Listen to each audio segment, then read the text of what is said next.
Did you know that the place where you hide your money could be sabotaging your prosperity without you even realizing it? For 3,000 years, Jewish families have preserved ancient codes about money, home, and divine abundance. These aren't superstitions. They're spiritual laws embedded in the Talmud, whispered by Kabbalists, and proven by centuries of survival through economic collapse, persecution, and exile. Yet most people violate these laws every single day. Sarah didn't know. She worked relentlessly, saved every penny, but money vanished from her hands like smoke. She thought it was bad luck, that poverty was her inevitable destiny. Until Mrs. Goldman, the most successful businesswoman in the neighborhood, revealed the devastating mistake she was making. Sarah was storing her savings in the 5 forbidden places that attract scarcity. Today you'll discover which places those are, and you'll learn the secret to making money take root and multiply in your life. This isn't just financial advice. This is ancient Jewish wisdom that has sustained wealth across 20 generations. The Jewish people have survived 70 exiles, the destruction of 2 temples, and countless economic catastrophes. Yet they've preserved wealth across centuries using principles written 3,000 years ago by King Solomon, the wisest and richest man who ever lived. In Proverbs, Solomon warned that wealth gotten hastily will dwindle, but whoever gathers little by little will increase it. The Talmud teaches in Bava Metzia that a person should divide their money into thirds, 1/3 in land, 1/3 in business, and 1/3 kept liquid. But before you can multiply money, you must first stop killing it. And that's exactly what Sarah was doing without knowing it. Before we go deeper, I want you to do something right now. Type in the comments, "My home is a magnet for prosperity." Say it out loud as you type it. This isn't just a comment, it's a declaration. In Kabbalah, words have creative power. When you speak abundance, you're opening a channel for Shefa, divine flow, to enter your life. And hit that subscribe button so you never miss the ancient secrets that can transform your financial reality. Your ancestors knew these truths. It's time you remember them too. The evening fell heavy over the small house, bringing that suffocating heat that announces a storm. But the storm Sarah felt inside her chest was ice cold. She pushed open the swollen wooden door of the kitchen, feeling the weight of the market bags cutting into her fingers. The day had been endless. Sarah sold tamales from a street cart. She woke up before dawn until her bones ached, but there seemed to be an invisible hole in her pocket. Money came in on Friday, and by Tuesday it had disappeared. Medicine for her daughter, broken pipes, rising transportation costs. There was never anything left for the dream, nothing left to breathe. That afternoon, she had sold everything. They were sweaty bills, bills of hope earned under the merciless sun. With her heart racing from the fear of spending it, Sarah looked around as if the walls had ears. She needed to hide that money, make sure it wouldn't evaporate. With quick, nervous movements, she opened the freezer of the old refrigerator, stuffed the envelope between bags of ice, covered it with a bag of frozen vegetables, and shut it firmly. Nobody looks there. It's protected there, she thought, releasing a sigh that brought no peace. She had barely closed the freezer when she heard the unmistakable sound of Knuckles on the front door. The cat meowed and ran toward the entrance. Sarah peeked through the worn curtain and saw the elegant figure of Mrs. Goldman. The owner of the largest bakery in the neighborhood wasn't simply prosperous. She had an aura of tranquility that Sarah envied more than her money. Mrs. Goldman had started selling bread door to door, and today employed 20 people. They said she knew the secrets of money. Sarah rushed to open the door, wiping her hands on her stained apron. "Mrs. Goldman, what an honor. What a surprise. Please come in. The house is humble, but the coffee is fresh." The woman entered with her serene pace, the scent of jasmine that always accompanied her contrasting with the smell of old frying oil in Sarah's kitchen. Mrs. Goldman smiled and thanked her, but her eyes, which seemed to see beyond appearances, immediately fixed on the refrigerator Sarah had just closed. A drop of condensation betrayed the hurry. "Sarah, my child." Mrs. Goldman's voice sounded firm, interrupting the noise of boiling water. "That refrigerator. What did you hide in there besides food?" Sarah froze, felt her face burn with shame. "Oh, ma'am, It's just a little money. Money from the tamales. I hide it to make sure I don't spend it on foolish things. It's the safest place in the house." Mrs. Goldman walked to the table, pulled out a chair, and motioned for Sarah to sit. The wise woman's gaze didn't judge. It was urgent compassion. "My child, you're not protecting the money. You're freezing it. You're killing the seed before it can sprout." "What do you mean, Mrs. Goldman?" "Money is living energy, Sarah. It has movement. It has temperature. When you put it in the freezer, you're telling it, stay motionless and freeze. Don't grow. Cold paralyzes. Frozen money is dead money." Sarah opened her eyes wide, forgetting about the coffee. "The freezer?" "Yes, Sarah. The first forbidden place. The refrigerator or freezer. These appliances are designed to preserve things that rot, to stop time for dying foods. When you store your money there, you're vibrating desperate preservation, not multiplication. You're vibrating, I'm afraid of losing this, instead of, this is going to grow." Mrs. Goldman continued. "Besides, the refrigerator motor works in cycles. It turns on, turns off, turns on, turns off. It vibrates constant instability.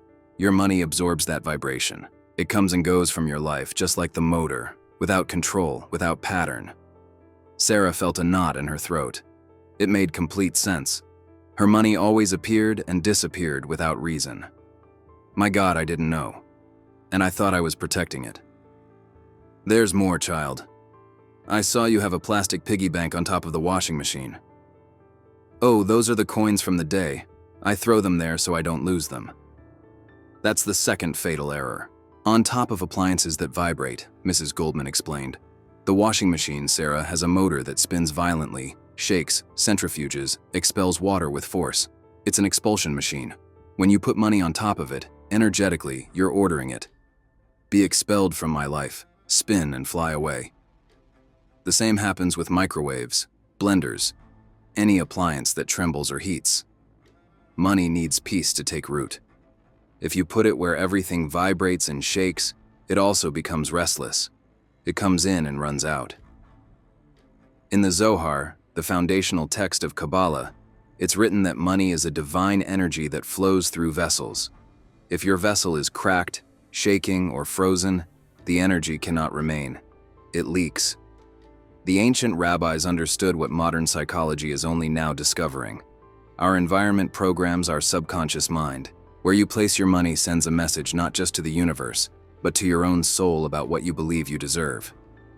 Mrs. Goldman paused and looked directly at Sarah. "What I'm sharing with you tonight is just the surface. The Jewish people have preserved 15 core wealth codes for 3 millennia. Codes about giving, receiving, storing, multiplying. Ancient families passed these teachings in secret because prosperity wasn't just about survival, it was about legacy. If you truly want to understand the complete system that has sustained wealth through empires rising and falling, you need to study all 15 codes together. That's why I wrote them down. Check the first pinned comment after this. There's a guide called 15 Jewish Wealth Codes, Enrichment Strategies of the Jewish People. It will show you the full blueprint. But first, let me tell you about the remaining 3 places that are draining your blessings right now." Mrs. Goldman took a sip of water and continued relentlessly in her lesson. "And before you ask, I'm going to warn you about the most toxic place of all, where many people hide money for fear of thieves. Under the kitchen sink." Sarah covered her mouth. She had a can hidden behind bottles of bleach. "The sink, Sarah, is where all the filth goes. It's where the dirty, the rotten, what no longer serves flows out. Storing money under the sink is telling the universe that your money is garbage, that it deserves to be near filth. Worse yet, the water that constantly falls vibrates leakage, vibrates loss, vibrates, it goes down the drain. If you want money that escapes like dirty water, leave it there. If you want clean and abundant money, take it out immediately." The coffee was finally ready, but Sarah could barely hold the cup, her hands trembling so much. Mrs. Goldman's words were tearing down everything she thought she knew. "Mrs. Goldman, you scare me. It's like you see inside my house and my soul. I do everything wrong." "You don't do it out of evil, Sarah. You do it out of fear. And fear is the worst teacher that exists. You build a prison for your money believing it's a fortress. Let's go to your bedroom. I'm sure there's more trapped money there. Embarrassed, Sarah led the businesswoman down the narrow hallway to the bedroom. The room was modest, with a simple bed and a creaky wardrobe. The air was heavy, smelling of humidity and closed windows.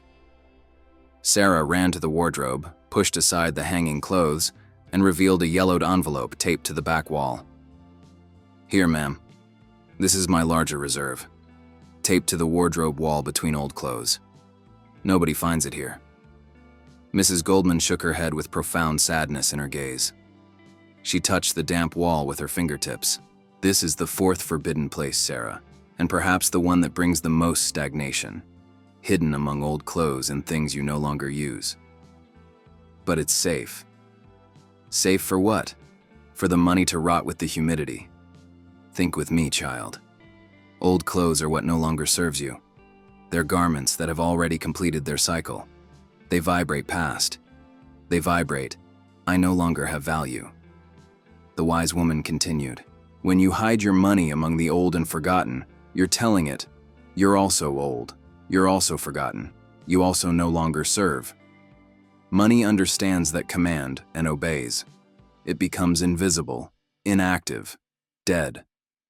Besides, look at the humidity on that wall. Mold is already growing. Do you want your prosperity to grow mold? Do you want it to rot? Whoever hides money among discarded things is preparing for loss, for being forgotten. And the universe delivers exactly that. The Talmud teaches in Baba Batra that a person's table should always be set with dignity because it represents the altar in the temple. How you treat what sustains you spiritually and materially determines whether blessings remain or flee. Money hidden in decay cannot bless you. It cannot flow. It becomes a prisoner of the very fear that trapped it there. Sarah released the envelope, feeling weak. She sat on the edge of the bed, staring at the floor. There, thrown in a corner, was her broken wallet with the jammed zipper, showing crumpled bills mixed with old receipts and candy wrappers. Mrs. Goldman pointed with her chin. Fifth forbidden place, broken wallets and neglected purses. It's just an old wallet, ma'am. Day money. There's no such thing as day money to the universe, Sarah. There's only energy. If you leave money thrown at the bottom of a broken wallet mixed with garbage, you're saying, I despise you. You're worth nothing to me. You're leftovers. Money has dignity, Sarah. It's an important visitor. If the visitor comes to your house and you leave them sitting in filth, they don't return. Money flees from you because it feels humiliated in your hand. Broken wallet, dirty bag. That's the drain of prosperity. Each crumpled bill is a prayer that says, I don't care about you. Sarah jumped up and began picking up the bills from the wallet, cleaning them with her blouse, almost crying. I never thought about that. I never thought it could feel. It's the reflection of its owner, child. Now open that nightstand drawer. Sarah obeyed. The drawer stuck a little before opening. Inside was absolute chaos. Paid bills from 2 years ago, keys that opened nothing, expired medicines, burst rubber bands, and in the middle of it all, some lost bills. Sixth and final forbidden place, the drawer of disorder, the drawer of, I'll see to it later. Mrs. Goldman sighed. Mixing money with junk, with medicines, with broken things, Sarah. That's pure poison. Medicine vibrates illness. The broken vibrates failure. Disorder vibrates mental confusion. When you place your money in that environment, it gets sick, it breaks, and it gets confused. Your financial life becomes that chaos. Money comes in, money goes out, and you never know where it went. Organization is the table where wealth is served. Without order, wealth goes hungry. Sarah looked at the drawer and saw her own life inside it, an endless confusion. She understood that poverty wasn't bad luck. Poverty was that drawer. It was the freezer. It was the broken wallet. She had built a maze for money to get lost in. She already felt dizzy from so much revelation, but she needed to know more. Mrs. Goldman, so where should I keep my money? The businesswoman smiled, and that smile illuminated the humid room.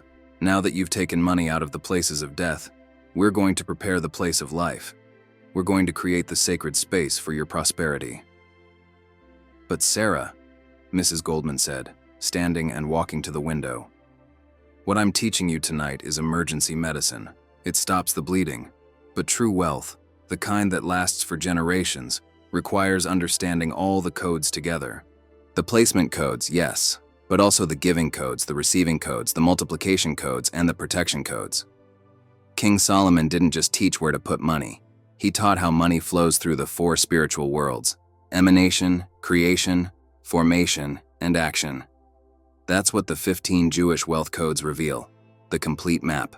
When you're ready to build wealth that outlives you, wealth that blesses your children's children as Proverbs commands, you'll want to study the full guide.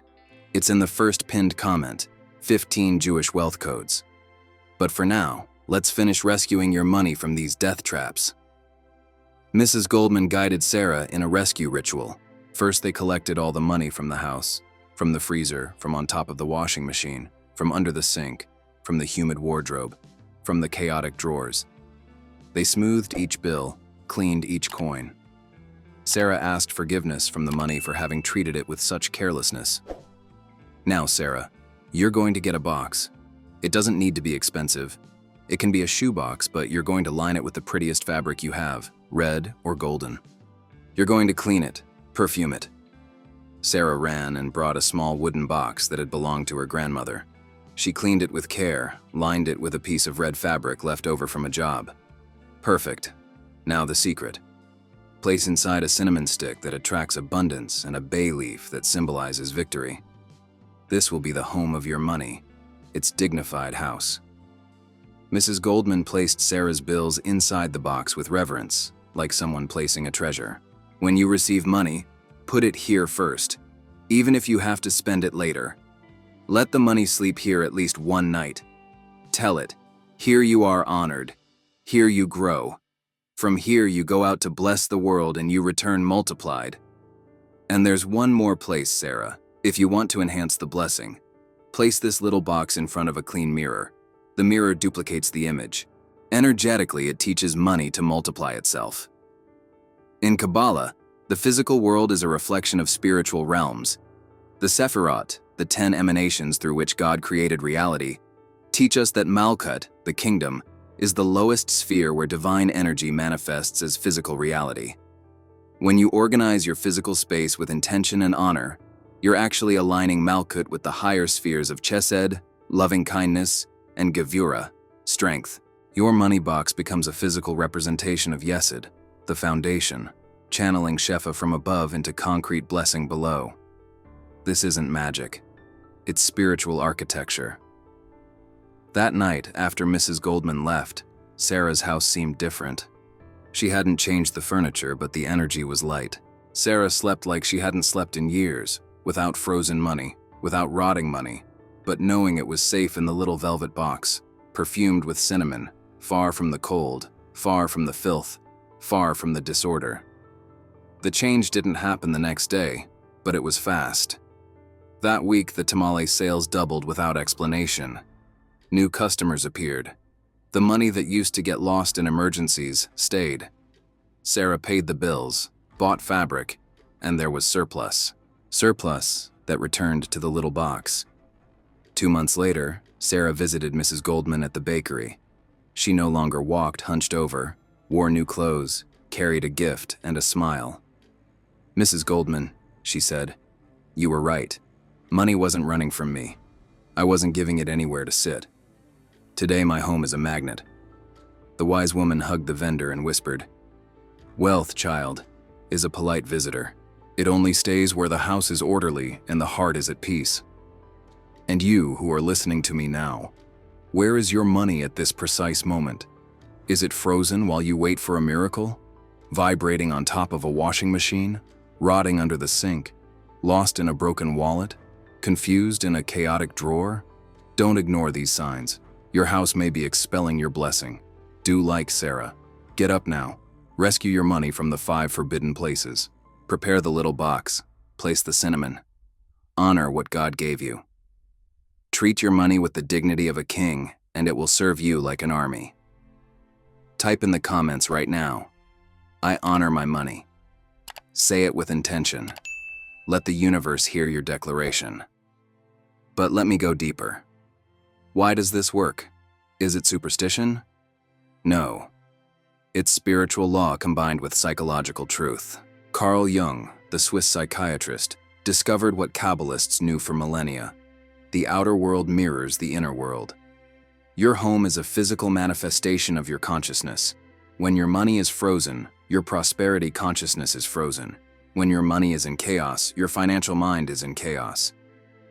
Rabbi Akiva, one of the greatest sages of the Talmud, was a poor shepherd until age 40.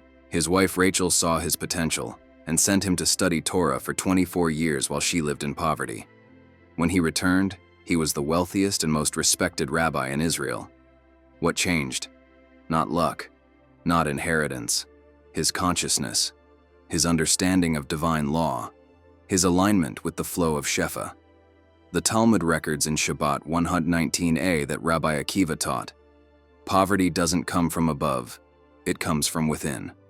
Meaning poverty is not divine punishment, it's spiritual misalignment. When you align your actions, your space, your intentions with divine law, abundance flows naturally because you've removed the blockages you yourself created. Let me give you the complete antidote for each forbidden place. Remove all money from refrigerators and freezers immediately. If you've been doing this for years, the first week after removing it, you might feel anxiety. That's the frozen fear thawing. Breathe through it. Place the money in a room temperature box lined with fabric. Add cinnamon, which in Jewish tradition represents prosperity because it was one of the spices in the temple incense, and bay leaf, which represents victory because the Romans crowned emperors with it, but Jews crowned the Sabbath bride with fragrance. Tell your money, you are warm, alive, and growing. Move all money containers away from washing machines, microwaves, dryers, blenders. Create a stable zone. In Feng Shui, which many Jewish families incorporated during the Silk Road diaspora, stability is represented by the earth element. Place your money box on a solid wooden surface or a stone shelf. Wood represents growth, stone represents permanence. Never on metal, which conducts away, and never on plastic, which represents the temporary. If you have money under any sink, bathtub drain, or near toilets, remove it within 24 hours. Cleanse those bills with intention. Some people even pass them through incense smoke or place them in sunlight for an hour to cleanse the energy of drainage. Then honor them properly. The Talmud teaches that where waste exits, blessing cannot enter. Your money is not waste. Treat it accordingly. Buy or make a dignified wallet. It doesn't have to be expensive, but it must be whole, clean, and organized. Have a specific compartment for bills, organized by denomination, all facing the same direction. This teaches your subconscious that you honor order. Jews organize their prayer books with reverence. Your wallet is your financial prayer book. Organize it the same way. Red or gold wallets are traditional in Jewish and Chinese cultures because red represents the root chakra, survival and vitality, and gold represents solar energy and divine light. Set aside 1 hour this week. Empty every drawer where you've stored money mixed with junk. Throw away expired items, broken things, papers you don't need. Keep only what serves. Then create one sacred drawer or box exclusively for financial items. Your money box, savings envelopes, important financial documents. Label it. Honor it. In the Mishnah, the oral Torah, there's a principle called Hidur Mitzvah, beautifying the commandment. When you beautify your money space, you're performing Hidur Mitzvah for prosperity. Modern neuroscience supports this ancient wisdom. Dr. Joe Dispenza, neuroscientist and researcher, has shown that our environment programs our subconscious beliefs. When you see disorder every day, your brain accepts disorder as normal. When you see honor and organization, your brain accepts abundance as normal. Mirror neurons fire when you observe patterns. Your money patterns train your brain about what to expect. Studies from Princeton University Neuroscience Institute found that clutter competes for attention, reduces performance, and increases stress.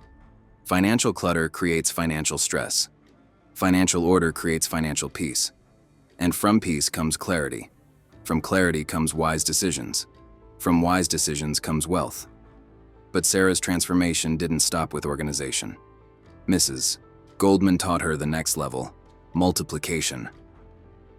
"Sarah," she said on one visit, "now that your money has a home, it's time to teach it to reproduce." "How, Mrs. Goldman?" "The Jewish principle of Maser, giving 10%. It seems counterintuitive, right? You barely have enough and I'm telling you to give some away?" "Exactly, ma'am. That's what scares me. That fear is the poverty consciousness talking. Listen to what Malachi 3:10 says.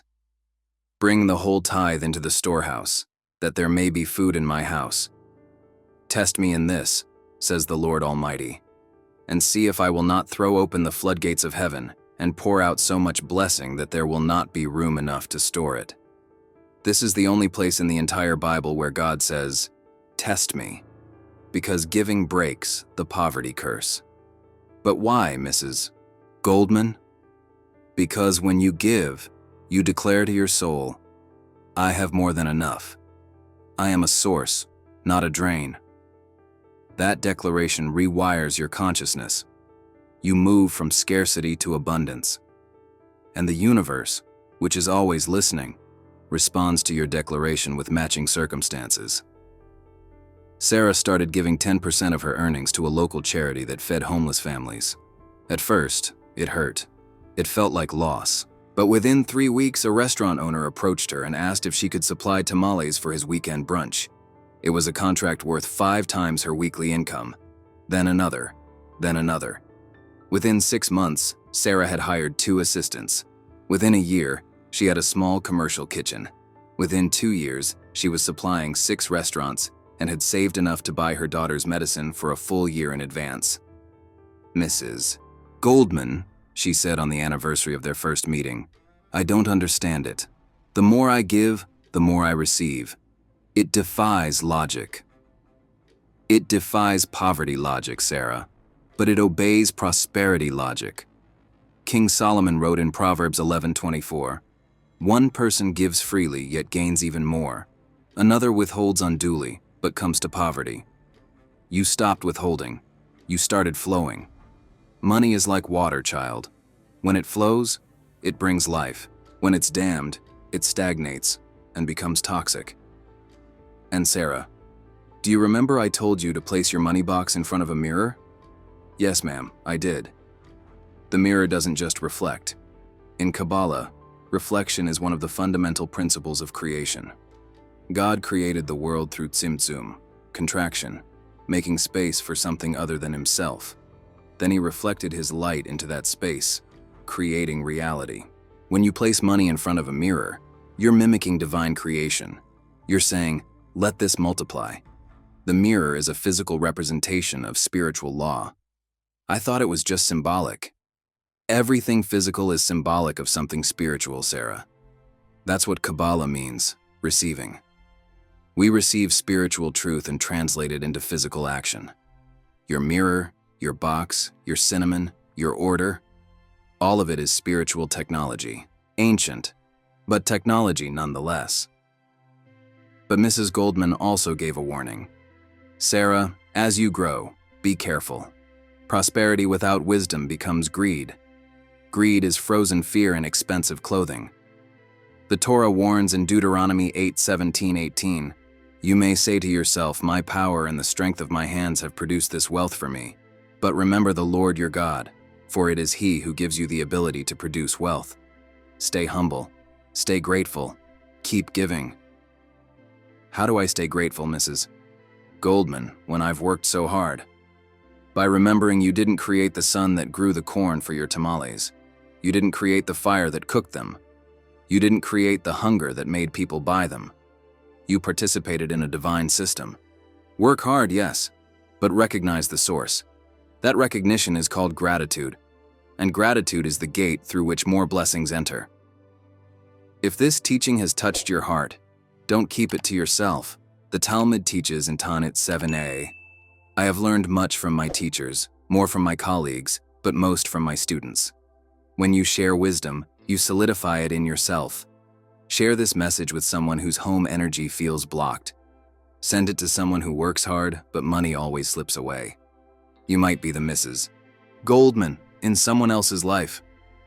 And if you're serious about transforming not just where you keep money, but how you think about it, how you earn it, how you multiply it, and how you protect it across generations, then you need the complete blueprint. What I've shared tonight is 5 codes out of the full system. There are 10 more. The complete framework that sustained Jewish wealth through the Babylonian exile, the Roman destruction, the Spanish Inquisition, the pogroms of Eastern Europe, and every economic collapse in between. These families didn't survive by luck, they survived by code.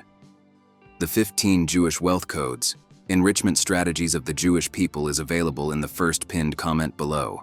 It includes the laws of giving, the laws of Sabbath rest for your finances, the laws of first fruits, the laws of diversification from the Talmud, the laws of legacy, and the Kabbalistic principles of flow and receptivity.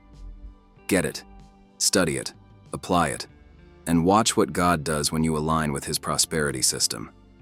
Now, I want you to do something with me.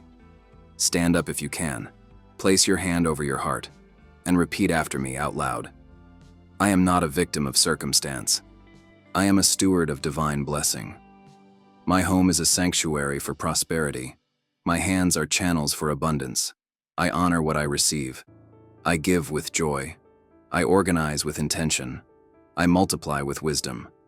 Money is not my master. Money is my servant, and together we serve the Most High. From this day forward, I break the curse of poverty. I reject the spirit of lack.